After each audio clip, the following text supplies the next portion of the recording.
Hello. யோ, நான் தான் என் தண்டபாணி பேசுகிறேன். சார் சொல்லுங்கள் சார். ஆமாம், ஜிஎம் மீட்டிங்லாம் முடிஞ்சதா? இன்னும் இல்லை சார். அநேகமாக நாளைக்கு முடிஞ்சிடும்னு நினைக்கிறேன். ஓஹோ, ஆமாம், என்ன விஷயமா பேசிக்கிட்டு இருக்கீங்க? புதுசாக 2 மேனுஃபேக்சரிங் யூனிட் போடுறதா பிளான் பண்ணியிருக்கோம் சார். அது மட்டும் இல்லாமல் நூல் குவாலிட்டி பற்றி சில டீட்டெயில்ஸ் எல்லாம் சொல்கிறேன்னு சொல்லியிருக்காரு சார். ஆஹா, நல்ல சந்தோஷமான விஷயம்தான்.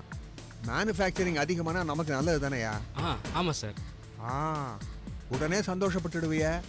யோ, ஒரு கம்பெனியில் வேலை செஞ்சுக்கிட்டு 2 சம்பளம் வாங்குற ஆள் நீ ஒருத்த மட்டும் தாயா? சார், ஜிஎம் கொடுக்கறது சம்பளம், நீங்கள் கொடுக்கறது எக்ஸ்ட்ரா அமௌண்ட் சார். அப்படி போடு. லஞ்சத்தை எக்ஸ்ட்ரா அமௌண்ட்டுன்னு சொன்ன ஆள் நீ ஒருத்தன் தான். போ சரி, உன் லஞ்சத்தை சாரி இந்த எக்ஸ்ட்ரா அமௌண்ட்டை பேங்க்ல கிரெடிட் பண்ணியாச்சு, போய் எடுத்துக்கா. Okay sir. அப்பா. Good morning sir. ம். ஒரு முக்கியமான விஷயமா உங்ககிட்ட பேசணும். உங்க அனுமதி கிடைக்குமா? அதான் உள்ளே வந்துட்டீங்களே, உட்காருங்க. Thank you sir. உட்காருங்க சார். சார், என் பேர் ராமநாதன். ம். நூல் ராமுன்னு சொன்னா மார்க்கெட்ல எல்லாருக்கும் தெரியும். சரி, நான் ஒரு மீடியேட்டர். என்னன்னு சொல்லுங்க சார். இவர் பேர் திவாரி, நூல் வியாபாரி. இவருக்கு இப்போ நூல் தேவைப்படுது. அதான் உங்க ஃபேக்டரியில இருந்து நூல் சப்ளை பண்ணா உங்களையும் நல்லா கவனிச்சுப்பாரு, என்னையும் நல்லா கவனிச்சுப்பாரு.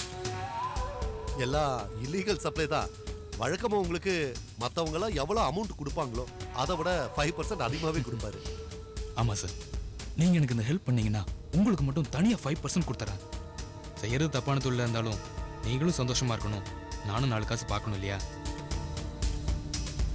உங்களை பற்றி இதுக்கு முன்னாடி நான் மார்க்கெட் சைடில் கேள்விப்பட்டதே இல்லையே. ஆனா உங்களை பத்தி நாங்க நிறைய கேள்விப்பட்டிருக்கோம்.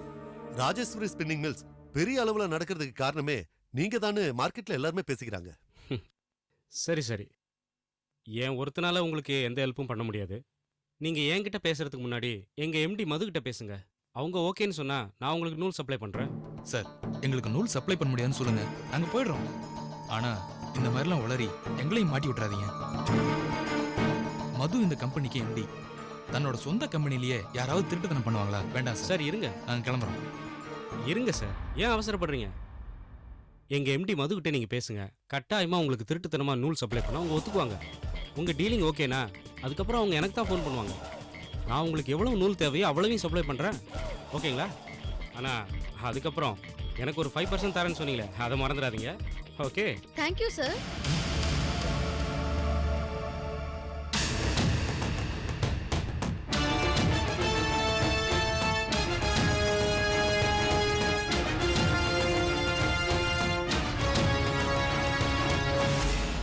சந்திரமோகன் சார் உங்களுக்கு என்ன குறை வச்சிருக்காரு?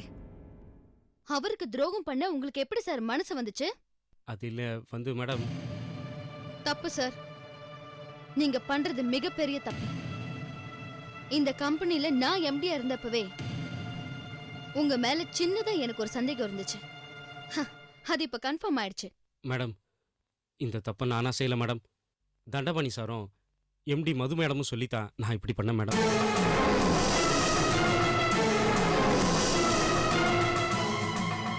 யார் சொல்லி தப்பு பண்ணிருந்தாலும் தப்பு தப்பு தான்.